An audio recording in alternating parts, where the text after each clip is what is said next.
Okay, great. Well, I am going to go ahead and start, and we may have a few more people trickling in, but I would like to welcome everybody and run some logistics in the meantime. So good afternoon and good morning for those joining from the US. Before we say an official welcome and start the discussion, I will walk you through logistics, as I said. So we will be recording this session and sharing that as part of our post-event follow-up. We welcome anyone who's comfortable having their camera on to do that. It's always nice to be able to see each other's faces. And if you'd like to comment during Jed and Tim's remarks or ask a question, please use the chat function so we can return to your question in the last 20 minutes of the session. We'll be keen to hear from you, so feel free to raise your hand or use the chat function, and I'll call on you so we can be as interactive as possible. And then just to ensure audio quality stays as good as possible, please be on mute when you're not speaking. In terms of the running order, I'm just going to make a brief introduction and hand the floor over to Jed and Tim, and then come back in to facilitate the conversation. We're also going to be incorporating a Menti poll, so that's M-E-N-T-I. I know a lot of people are familiar with this now, to get feedback on the components being discussed. There'll be a code at the top of a slide that you'll see, which you can enter on menti.com. There's an app as well, which some of you may have. And Emma will give us a heads up on any other details related to that in the chat. And as you'll see on screen, and when Emma shares the participants list, we have a great group of colleagues together today. Just to mention a few, particularly new faces, new participants for us, since a lot of the others know each other. We have Rebecca Barron and Victoria Goodacre from HCA Healthcare, Jonathan Mokes from GQR, Yasin Nahi from Enterprise Florida, Gerard Lysett from Pfizer, Mohammed Abdel Halim, Rima Begum, and Susha Sharma from Operos Health, Therese Nilsson from CKX Group, David O'Grady from 3M, Laura Thane from HSBC, Eloise Gerlando and Margaret Kirby from Travelers, Mark Carvey from Knight Frank, and Siona Gilby from Willis Towers Watson among the group. And welcome to everyone. We're really, really pleased to have you here. You know, we're always keen to create a network at BAB, so feel free to use the chat function to connect with each other. We will also happily arrange introductions or share details where appropriate after the session. Brilliant. So let me kick off officially by welcoming Jed Brennan, partner with Q5, and Tim Yanish, principal consultant with Q5, and Annabelle Tong from Q5, who put this whole concept together for us. We're so pleased to be having this discussion with you, particularly because this is a time where resilience in all different contexts is such a resonant concept. Looking at workforce resilience is especially important because of how much space is occupied by our professional lives and the enormous impact an organization's approach to well-being can have on culture, leadership, and individuals. The last year has shown us that in spades, and we'll be continuing to navigate a changing landscape going forward. So providing people with tools and resources is going to remain vital, as Jed and Tim's expertise will speak to. So I'm very glad we can bring our network together at moments like this to get more insight and clarity on practical ways to support our businesses and our people, which is why it's a great pleasure that you both took the time to join us. Before I hand over, I did want to share just a little bit about Jed and Tim. Jed leads Q5 Americas and has focused his career around designing and delivering lasting change. A couple of highlights before Q5 include 12 years at Accenture and being CEO of a startup strategic communications consultancy. My favorite fun fact that I saw is he is a keen kite surfer, which I imagine involves quite a lot of resilience, more resilience than I have. I have never tried kite surfing, and I think I would get knocked down quite a bit. Tim originally studied to be an engineer, and his career in consulting has moved him away from the mechanics of machines and towards the dynamics of people. He's been leading organizational change for 15 years, working really across the globe. And at Q5, Tim focuses on capability development and behavior changes for leaders and teams. I really enjoyed one quote from him, which is that stories change behavior better than rules and processes. So with that, I'm sure we're in for a really interesting discussion. And thank you again for being here. Jed, I will hand over to you. Lovely. Thanks, Lindsay. Hi, everybody. It's very nice to see you. apologies if there's a bit of noise. I'm in my ground floor apartment in New York, so it does occasionally get a bit noisy. So excuse any background noise. I'm really delighted to see everybody. This is a topic that is really close to our hearts at Q5. Q5 has been around. We've been around. I think we're in our 12th year as a business. We started in the UK, and we're now very much a global business. So we're here in the States. We've also got offices in Melbourne and Sydney, and we've got a big presence in the Middle East as well. So British American business is a big friend of ours on both sides of the pond, and it's really great to see everybody.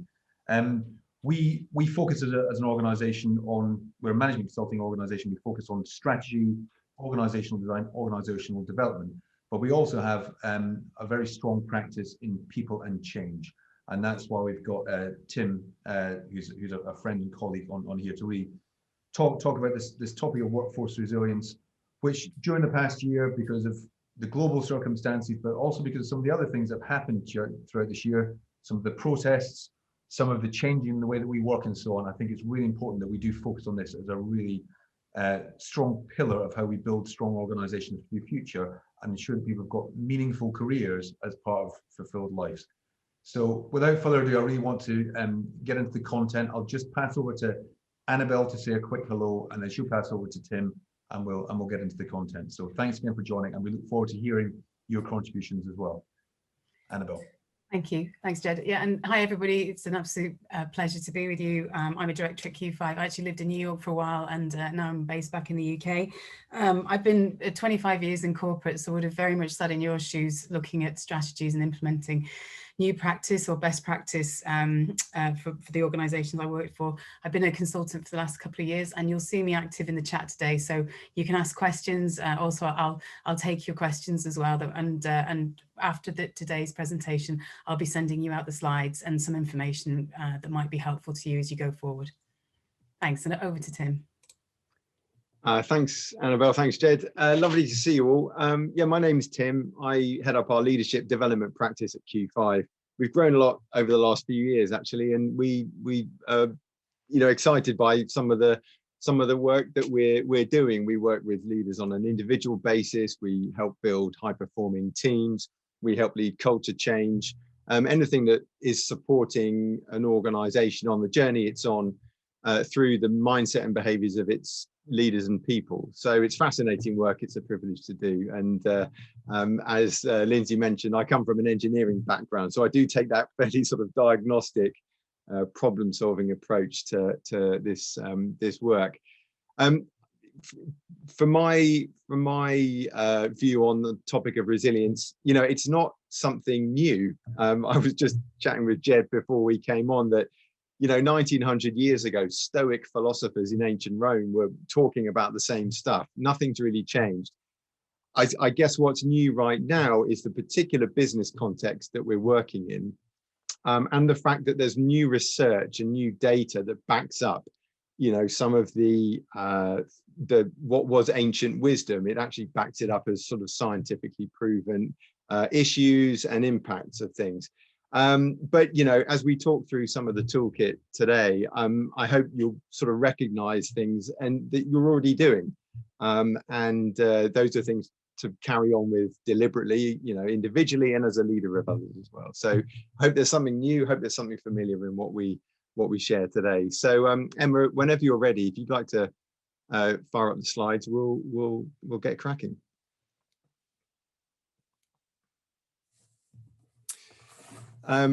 Yeah, pretty much done that, I think. So thank you. Just to sort of set the context, really, something that will be familiar to all of you in the industries that you're working in, but the context for where we are right now is challenging. Chaos, crisis, complexity, confusion, and constant change. It's not that we create these things through the global capitalist market that we operate within. But the problem is that human beings didn't evolve in this type of environment. We evolved in a period of very, very, very slow change. We almost prefer no change because it allows wisdom to grow and communities to settle down and ways of working and cultures to really embed.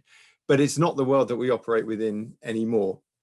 And that's the problem that we're really dealing with. Some stats that I'll just read off my notes here.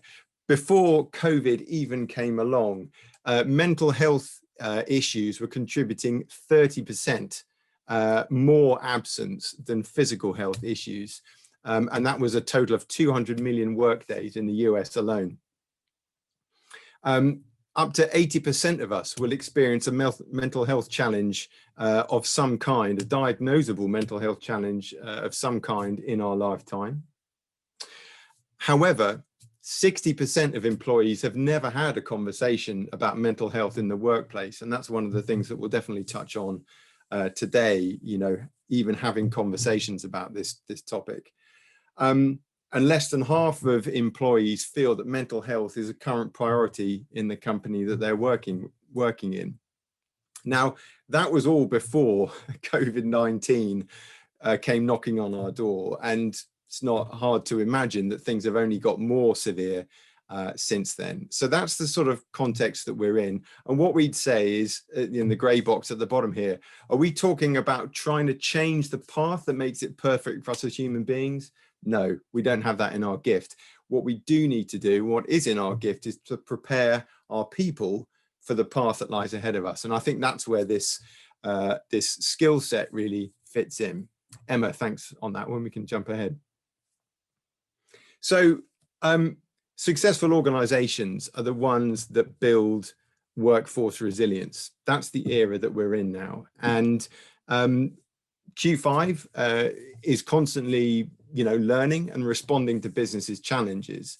And we are focusing, because businesses are needing it, currently quite a lot on workforce resilience. We look at it within the context of our overall leadership offering, but it's one of the topics that's on everyone's minds, and it's what businesses and leaders need.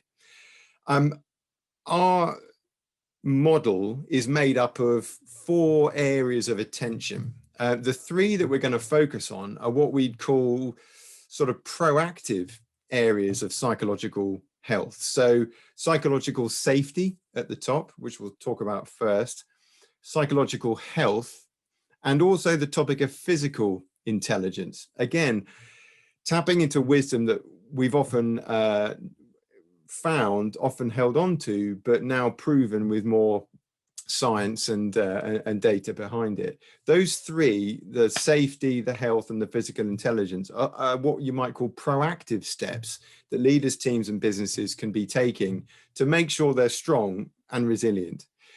It's also really important to have the reactive step of the support suite shown on the left of the model here as well. And, you know, businesses have got all sorts of different support suites in place. So we won't talk about that so much today. You've probably got something there covered, but the first 3 will be the area of our conversation today. Emma, thanks.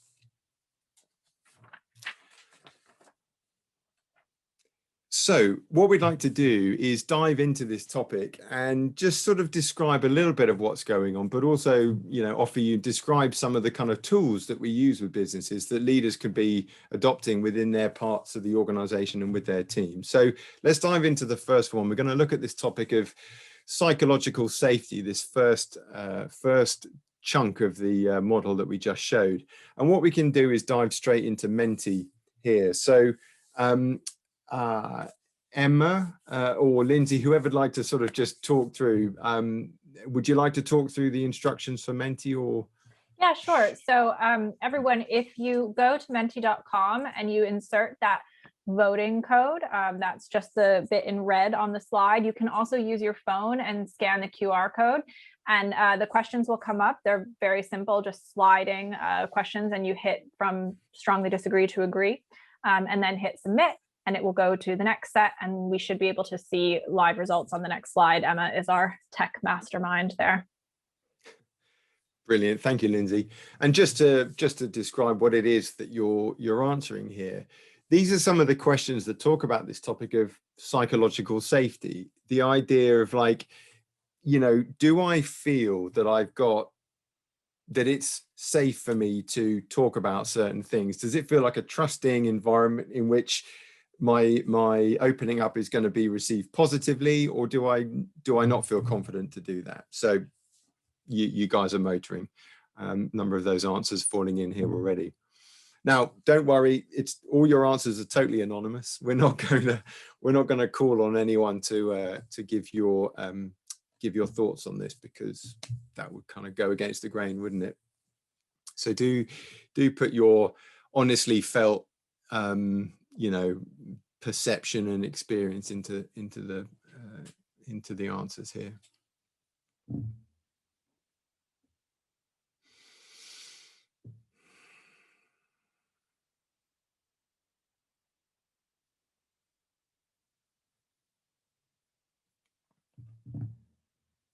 But you'll see where there's a bit of variation in the scores you're answering, and you've got 17 answers in here, so there's quite a lot of data.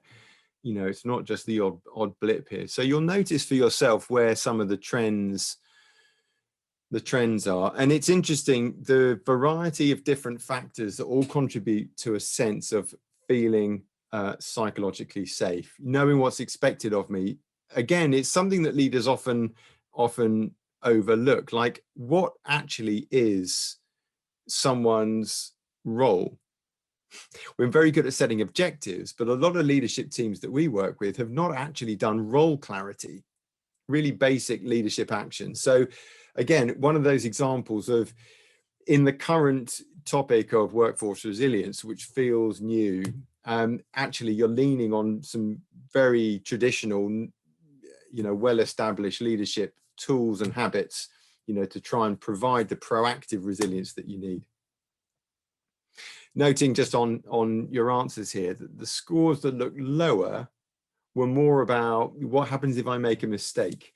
Less confident about that. So I know what my role is, but I'm less confident, about admitting to a mistake I've made. And as the second question here alludes to, and you can see that some of you have answered strongly disagree to this, that you feel it's safe to take a risk in your team. And equally, the fourth one down, nobody on this team would deliberately act in a way that undermines my efforts. Well, some of us not so sure about that.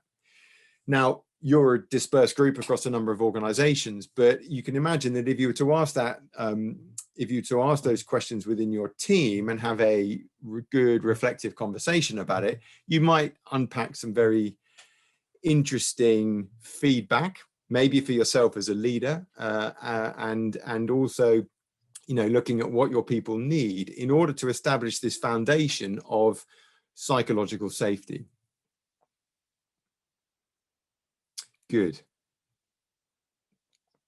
So thank you for those answers there. That's a really good indicative picture, and you can see the very wide range of sentiments that you've answered in some of those questions. So thanks for looking at those. If we just jump back to the slide on this one, thank you. Just to sort of talk about psychological safety a little bit. Psychological safety is that feeling that employers have that they feel they're able to take risks, to accept or admit to failure, or to speak up with a personal view. The key thing here is often when you're speaking up against a group norm, because human beings are highly social, highly tribal animals, and safety, psychological safety, is that feeling of saying, hey guys, look, why are we doing it this way? And I don't necessarily agree, or can I get more clarity on why we're doing it this way? Because I'm not sure.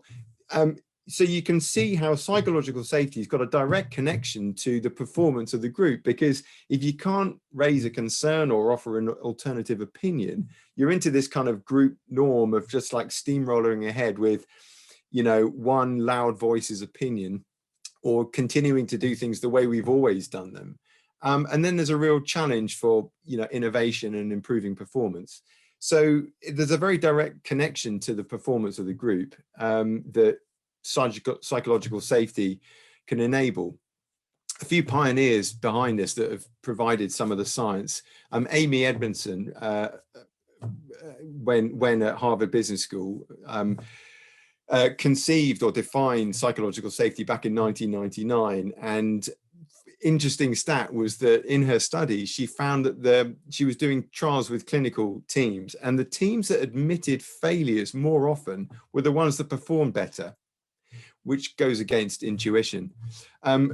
Furthermore, in 2013, Google's Project Aristotle validated these findings by identifying that psychological safety was the single biggest factor in teams that were performing best in terms of reaching their full potential, innovating, collaborating, and so on. So psychological safety is the starting point of this model. And one of the things we need to pay attention to as leaders is, what am I doing to create psychological safety in the business world, in the organizational world around me? And what might I be doing, particularly inadvertently, what might I accidentally be doing to reduce psychological safety? Those are interesting things to reflect on. So psychological safety. Let's jump ahead and look at the next piece of the puzzle, which is psychological health. So we've got another Menti for you here, and let's just check in. I think just one question on this, where we want to ask you, how are you feeling today? So Lindsay, again, is there same instructions for the Menti? Same instructions. There's a new code Emma's just put in the chat. That is 727-40071. Brilliant. Moment of anxiety past when we validate that the Menti codes are working today. Definitely. So just one question for you. Again, it's completely anonymous, just to say, how are you feeling today in terms of your psychological health? This has been a really interesting question to ask over the last year, I guess. And I remember at Q5, right back from the days when when the pandemic hit and we were having conversations about furlough, and different organizations took different approaches to furlough. But I remember very clearly asking a population of our team who were involved in furlough, how are you feeling about this right now? And even then, there was massive polarity in the answers. What it seemed as a general trend was that folks who had kids would say, I'm feeling really reinvigorated with a sense of purpose, because I'm getting to see my kids more, and I'm involved in their schooling, and I'm taking them to school, and I'm involved in their lives like I never was before. But equally, people who maybe didn't have kids, it seemed as a trend, would say, I've lost a bit of my sense of purpose because work was providing it. So there's more research in the last year or so that talks about the need for personalization of leadership, because people are reacting so differently to the environment that they're in. And you can see from your chart on here that your average is a big fat 3 in the middle, but there are lumps on either side because we're dealing with things in different ways. It can be as simple as, do I live in the city? Do I live in the countryside? Has that made a difference? And actually, what used to be a commuting strain is now a real blessing, because it's very easy for me to step outside for half an hour and see the blue sky and walk among green trees. Am I getting some exercise? And those type of things. So again, a big variation. One thing to bear in mind, if you ask this question within your organization, is if you find that as leaders, you're tending to report that your psychological health is stronger, better right now than you feel that your people's, your team's psychological health is. That's something interesting to reflect on, because there can be a dynamic at play that says, as a leader, it's my job to do okay, because I have to be strong for my people. And admitting to sort of vulnerability is not a thing I'm going to go and do. So it's interesting to look at the stratification of this in organizations and reflect on why that might be the case. So thank you. Thanks for jumping on. why does psychological health matter? What's important here is that when we're feeling like we've got good psychological health, which is all about our emotional, mental, social well-being, it affects how we think and feel and act, which is important for teams and important for businesses. The Neuro Leadership Institute, who do a lot of research into this, correlate, good sense of psychological well-being with collaboration, with innovation, and with productivity. Now, those are all fundamental factors for our dispersed teams these days. And if people are not feeling those things, then they won't act in those collaborative, positive ways, and innovation won't happen, and people won't be speaking up with good new ideas. And that's going to be a real problem for businesses if it was to continue. So it definitely matters. So here's how we've broken this down, and we're in partnership here with the Positive Group and the work of Dr. Brian Marion, who's a partner of ours. We mentioned in very small text down at the bottom left, smaller than might be appropriate. But they talk at the Positive Group there about the emotional vaccine, basically breaking this thing of psychological health down into 4 tangible chunks. The first is awareness. Now, if anyone meditates or does mindfulness, the huge amount of that is about awareness, starting to notice things that we have not typically paid a lot of attention to. The unconscious brain is responsible for a huge part of our decision making, and if we aren't aware of the state that it's in, system 1, then we may be churning out decisions that are terrible. Dan Pink, actually, who's a really interesting writer, wrote recently about the danger zone of the 2 to 4 p.m. slot in terms of your productivity and the quality of your thought. Now, you wouldn't be consciously aware of that, but the subconscious brain is not performing well at that time of day. So being aware of that is super important. The second thing is focus. The quote here is that thinking is to humans like swimming is to cats. We think we're great at thinking, but actually we're not very good at it at all. What we're often doing with our thinking is desperately trying to scramble together a rational answer to how we're feeling emotionally. Thinking is not a huge strength.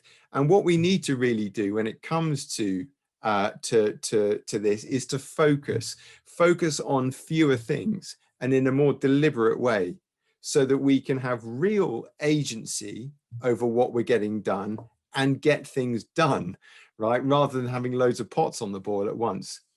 So that sense of agency and getting things finished is, again, a sense of sort of completion and satisfaction that's really important. So we're focusing a lot on that, on the focus part. The fourth part is positivity. Now, the Stoic philosophers would say that there aren't good or bad events per se. It's what we make of them, i.e., we don't have control over the stuff that happens in the world, but we do have control over how we judge them. And positivity is all about trying to switch to positive judgments about the things that happen.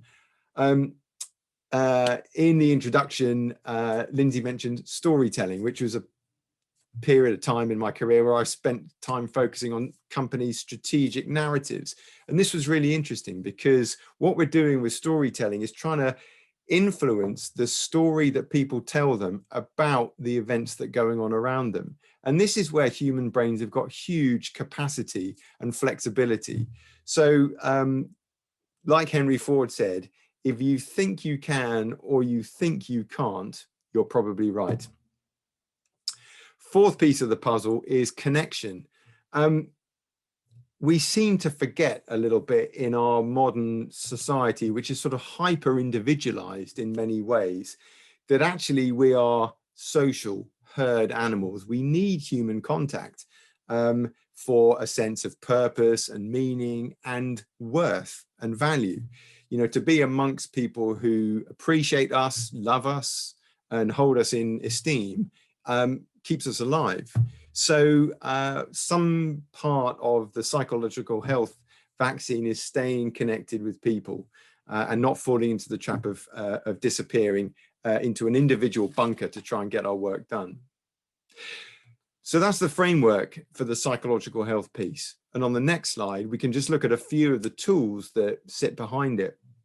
Now, the tools are not complicated. They're deliberately designed to be the kind of thing that an individual or a leader with their team can do pretty easily in a, you know, as a short exercise or a habit. And I won't go through all of them, but a few favorites of mine are things like the inner coach. So the little voice inside your head, this is the awareness piece, the little voice inside your head that's saying, how are you doing right now? And that has a tendency to be negative for many of us.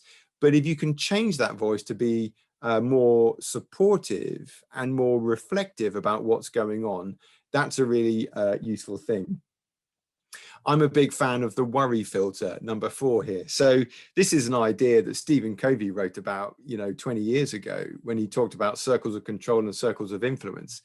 And the idea is that if you've got an area, circles of concern and circles of influence, if you're concerned about a whole load of things that you can't or are not choosing to influence, it creates a huge amount of worry and a loss of agency. And things like 24-hour news cycles and even social media fit into that space that's often like, I'm worried and aware of all these things going on, but I can't necessarily do anything about it. And so the worry filter says, look, if you are finding that you are exposing yourself to a bunch of things that are in that space, sort of work your way through and either do something about it or forget it or turn off that channel. Very, very basic step. I also love, down at number 8, the feedback ratio. So this is about connecting with others.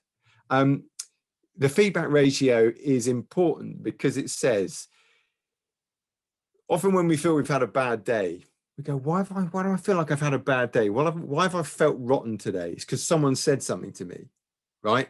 Like, and it's really damaged my sense of worth, my sense of contribution. Okay, so that goes in the negative column. One person said one thing to me and it made me feel a bit negative about it. All right, let's put that into context. Who else told me stuff about how I'm doing today? 5 other people. And they all kind of said, Tim, really good session. Or, that meeting that I had, we got some really good outcomes from it, or something like that. So if I actually map it, I've got maybe 5 pieces of positive feedback and 1 piece of negative feedback.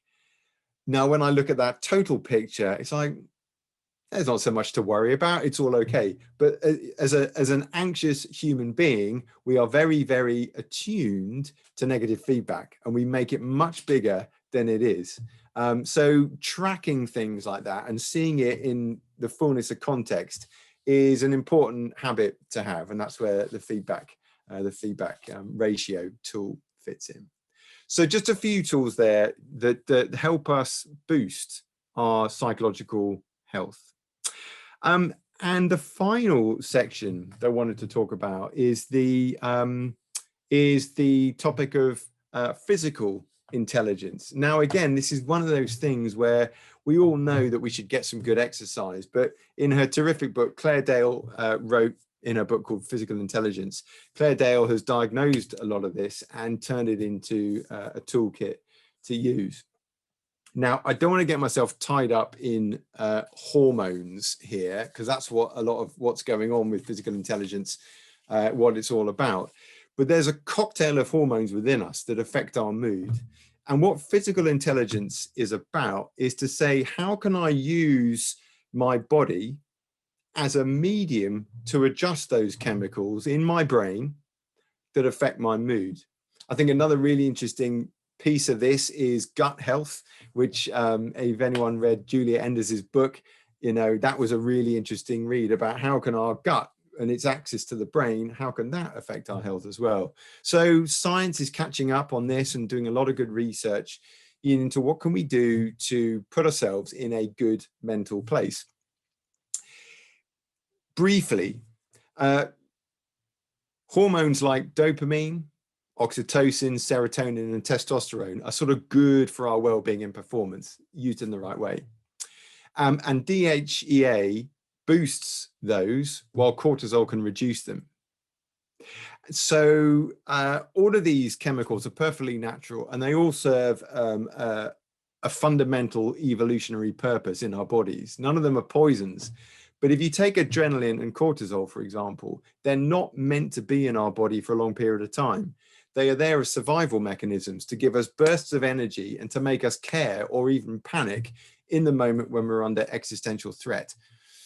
But if we work too long under too much pressure, cortisol, for example, is catabolic to muscle mass. It actually degrades our muscles. So it's not what we want. And eventually it makes us ill. And then we have we fall over and we need to take time off work. So we're talking about trying to balance our chemicals that put us in a good mood in a balanced type of way. And on the final slide, here are just a few of the kind of tips of how to get us into that positive space. And again, many of you will be doing these types of things, but we're talking about just bottling that up into a kind of toolkit to sort of become more deliberately aware of. I've certainly used a lot of Headspace, the app, in the last 12 months, and breathing is something I catch myself like 2 or 3 times a day, feeling tense and just thinking, just breathe a minute. And there's a process of box breathing, as it's known, which is where I breathe in for 4 seconds, I hold it for 4 seconds, I breathe out for 4 seconds, and I hold it for 4 seconds. And I do that for a minute or 2 minutes, and it just regrounds me to become more aware of the state my body's in, my shoulders relax a little bit, and those kind of things. A few other tips along the way here. Amy Cuddy did some terrific research into body postures and their effect on our hormones. We know that hormones would affect our posture, but Amy Cuddy, and she did a great TED talk about this, has found in her research that it works the other way as well. So she recommends this, that if you're going for a big interview or a key meeting, you actually go off to the bathroom, in the building that you're in or at home, and you do power poses for a couple of minutes before you go into that session. The starship pose, make yourself look big. And that actually increases the testosterone in your body, which shows itself as confidence and assertiveness, which might be what you need for the meeting that's coming your way. So that's a tip that can be helpful. We talked about breathing. Other things like grounding ourselves. So many of us will be sitting down right now. And there are times in the day where we just want to pause and become aware of the feeling of your bum on the seat, your feet on the ground, and where is the center of the weight of your body? What position are your shoulders in? And if you accompany this with breathing, it's just a moment to settle down, become more aware of the state I'm in, and that then has an effect on the thinking of the brain. And it calms it down and allows us to get back to that important point that we mentioned before of focus, not bouncing 15 thoughts around in our head, but focusing on one thing, making choices and getting things done. So that's a bit of a whistle-stop tour through psychological safety, psychological health, and physical intelligence. Like I said, the additional part of any business's toolkit is its support suite, which varies. A Q5, we've given everyone SAD lamps, and you'll have a number of other provisions as well in your business as well. But I hope that was an interesting thought stimulation. I hope there's something new in there, plus some things you're already doing. And yeah, I'd like to hand back at that point. Thank you. Thank you so much, Tim, and Jed and Annabelle before. And Annabelle, thank you for managing the chat. I know we've been getting some interesting comments in there and some questions that I want to go back to. I think it's so interesting that there is so much science and data behind a lot of the way these well-being tools can affect us. But it still flies so under the radar, and unless people are doing their own research about it, how would you know? So it's interesting to consider how leaders can encourage this kind of knowledge and personal development across their teams. So I have some questions too, but I do want to open up and ask for any comments that people might want to share in terms of anything these topics have raised for you, and a kind of meter read on, have you been concerned about workforce resilience in your own organizations, and feelings of possible burnout amongst yourself, your team? Would definitely appreciate, please raise your hand or add any comments if anybody would like to contribute on that. Otherwise, I'll jump in with my questions. Oh, Duncan, I can see that you have some good comments. Do you want to chime in with your comment? Well, I was just on the chat, but I'll ask the question anyway. But yeah, fascinating presentation. Thank you very much. I'm just curious what you've seen over the last year. Are there any kind of practical examples that you can share of companies that have put some of this thinking into practice? How have they done it? You know, what does good look like in terms of kind of practical examples of looking after the psychological and physical well-being of a remote workforce? Just be curious what you've seen that you think is good. I'll give a view before handing over to the guys. I mean, I think, Duncan, the first point is that the exact solution is probably different for every business, and we wouldn't want to be too cookie cutter about it, because your people, your culture, your processes, where your workforce sit. But what we've done at Q5, what comes to mind for me, I think this point about psychological safety is a big change for us. I think as a fast acting, slightly kind of action orientated, extrovert business, which we have to be as a consultancy, we've realized that as leaders, we can inadvertently create a sort of sense that we're coping, so that if someone isn't coping, they feel like they're failing and they're weak, and they don't want to fess up because it's a performance issue. But it isn't the case. And I remember one of our senior partners about 6 months ago said, he posted on our internal sort of social media Yammer board, he said, I want to tell you guys that I'm not entirely okay.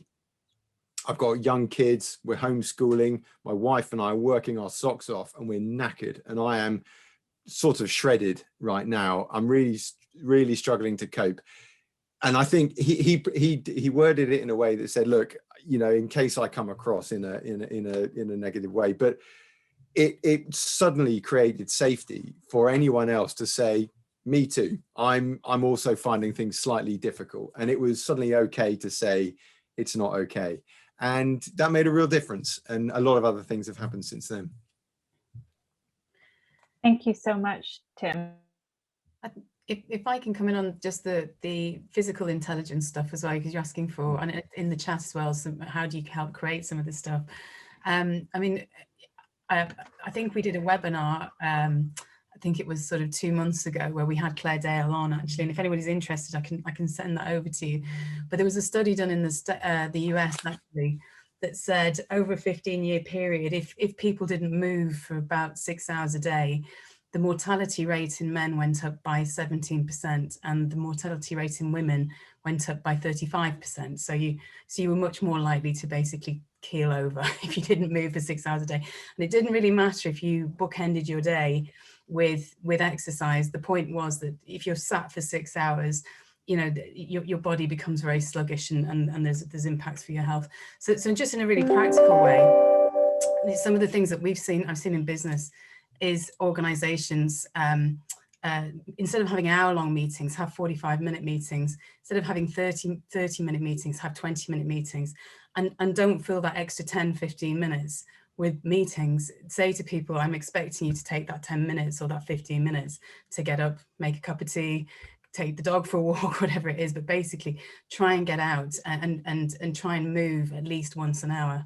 which sounds crazy, but it is quite possible, isn't it, to sit and not move for 2 or 3 hours. So hopefully that's helpful. Maybe if I could just back that up, Lindsay. There's one of the clients we've got, they're one of the ratings agencies, and they've talked a lot about psychological well-being and physical, the link between physical and psychological health throughout the last year. And one of the things that they've done is their chief executive has given people, the entire organization has actually given them a number of days off, which are now named after him as the chief exec. And the purpose of that is to him to demonstrate that as an organization, we recognize that things are different and you've got different things to do. I'm giving you permission not to work. And I think in the same way that our colleague stuck his hand up and said, I'm struggling a bit, this is an act of a leader saying, it's okay if you've got other things to do. I'm giving you that express permission to do it. And I think that was a very big demonstration for me. And I think for me, the most fundamental thing that we've done as a company is we've given everybody some mental well-being training, and we've got a scaffolding and a vocabulary to talk about this. And we did that in groups of people from different countries at different levels of the organization. And within those groups, people opened up a lot and didn't share outside those groups. But I think we all feel much more comfortable now. And I think for me, that's at the core of this, is giving people the permission and the ability to talk about it and act on it as well. Yeah, that's really great. I mean, I think somebody who is willing to showcase that themselves, that makes all the difference for other people who might, not be in a position to express that so publicly. And I want to bring in Cara from Steelcase, because she had made a really interesting comment earlier in the chat about the work Steelcase does to drive innovation and well-being through the physical spaces. And that, as we know, is a conversation that we're going to have to go back to and consider probably even more deeply than we did in the past as we emerge out of lockdown. So Cara, over to you for a moment. And then Laura, I can see you have your hand up, so I'll come to you after. Well, first, I wanted to say my husband works at that rating agency, because I know which one you're talking about. He's been getting mental health days. And as a wife, I would say thank you to recommending that, because it's really best in class that his CEO does that. He works at that rating agency. But yeah, so we talk a lot about the physical workplace and how it can help with resilience of people. And pre-COVID, we would have talked a lot about making sure that you're supporting people from a physical posture sense. So offering a variety of spaces to stand and work, informal lounge areas. We would have talked about cognitive. So ensuring that people feel like they can focus and signal to their colleagues that they really need to put heads down and they need to focus. And that was in terms of territorial, auditory, visual. We were really looking at that as how that can help people with their mental well-being. But now post-COVID, it's a really different conversation. We're talking to a lot of organizations at the moment about what does that mean and what is the workplace's role in well-being of people. And the big conversation at the moment is how much the physical workplace will need to repair communities and bonds and the culture between employees and their organization and employees to the teams that they work in. There's a lot of broken bonds there that will really need to be re-cemented. And we think the physical workplace will have to do that when people start returning.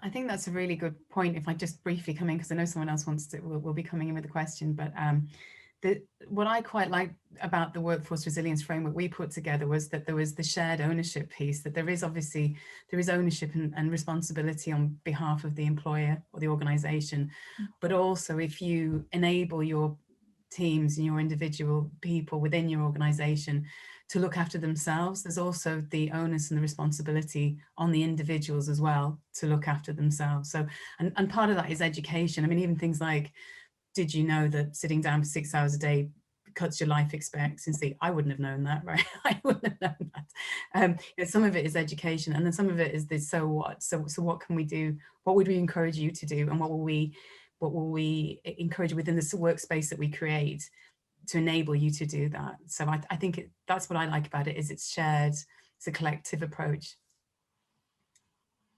Thank you so much. And thank you, Carl, for that comment. That's such a nice, happy coincidence that you've seen the benefit of that on a personal side too. And Laura, I know you've had your hand up, so please, over to you with a question. Yeah, thank you. Timothy, just on the stuff around the positive group, so we've actually got them delivering sessions to our leaders at the moment around the science behind psychological health.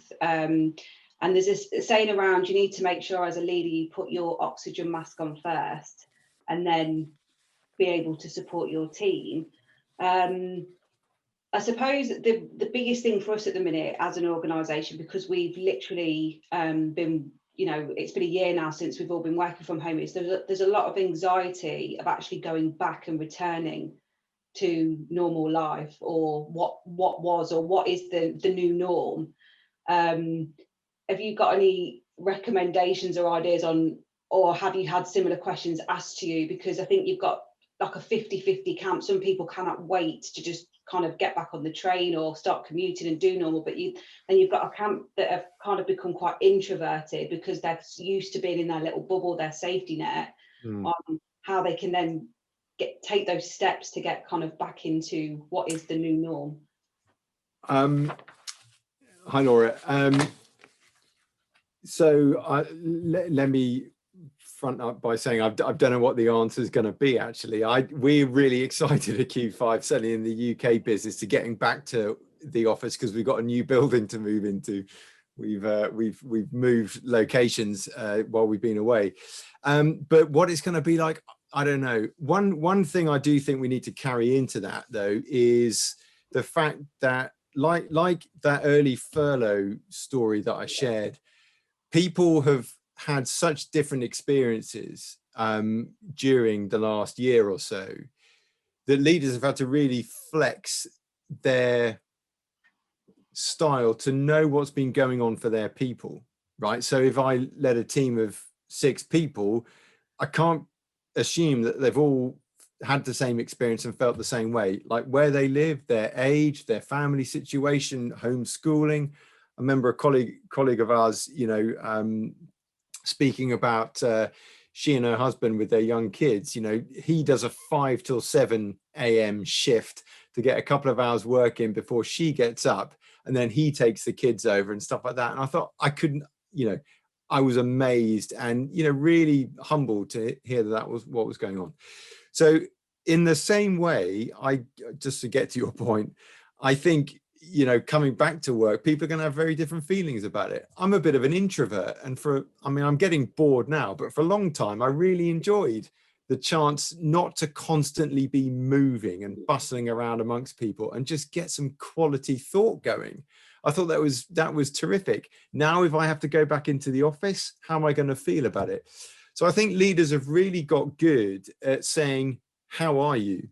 No, like, really, how are you? What's going on for you? Not in a superficial way, like, how are you? And you're like, oh, good, I'm good. It's like, no, really tell me what's going on for you, and really caring, really listening and really caring about what they hear, and then thinking, what can I do for you to set you up for success? I think that's always been a part of leadership, but we've probably had to really dial into it in the last year or so. And if that can continue, I think that helps us get the transition right.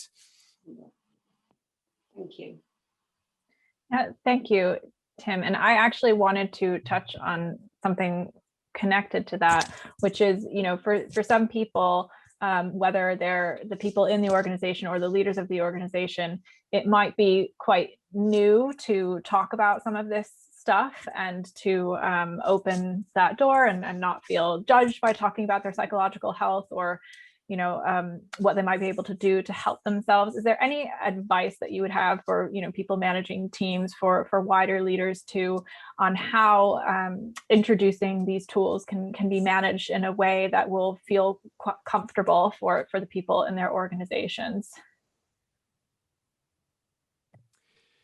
Yeah, I did have one view on this, which is, as you're asking about what's the role of a leader in this, historically, 80s, 90s kind of era, the leader's job has almost sort of been to be the best, right? The strongest, the most certain. And that's getting turned on its head, because it's not really what leadership in the modern thought economy, knowledge economy is about.